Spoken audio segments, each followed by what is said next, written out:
So Freire suggests that leaders typically belong to the oppressing class in one way or another, and at some point they renounce their position with such a class and join the people. So to do this, quote, "The people must find themselves in the emerging leaders, and the latter must find themselves in the people," end quote, from page 150.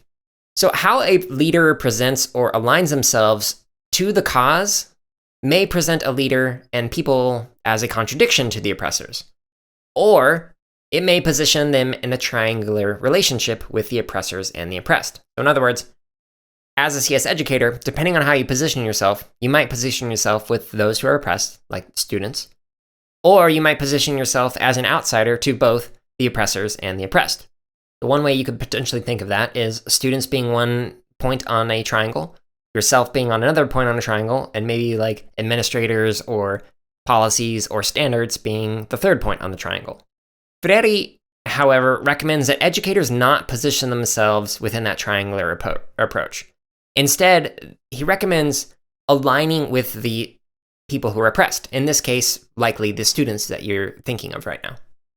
So as an example of how you can align yourself, think of the conversations from the discussion on Chapter 2 on the teacher-student and the student-teacher, or other conversations I've had on facilitating.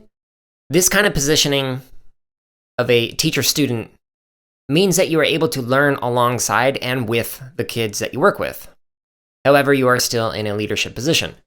So as an example of that, when I talk about facilitating in some of the interviews that I've done in previous episodes, I mentioned that I am constantly trying to learn alongside with and from the kids that I work with.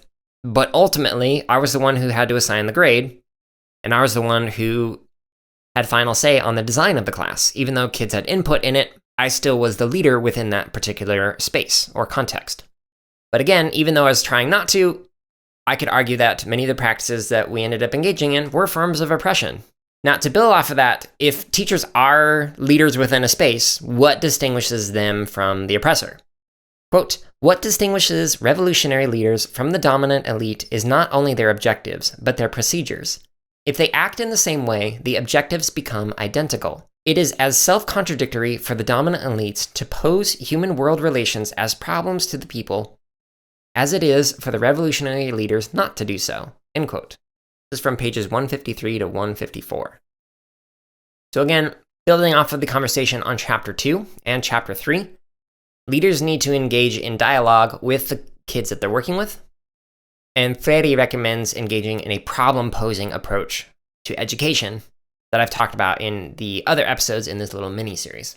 This excerpt of the CSK8 podcast is from episode number 56, which is titled Pedagogy of the Oppressed, Chapter 4. You can listen to the full episode and hundreds more by searching for the CSK8 podcast on your favorite podcast app or by going to jaredo'leary.com.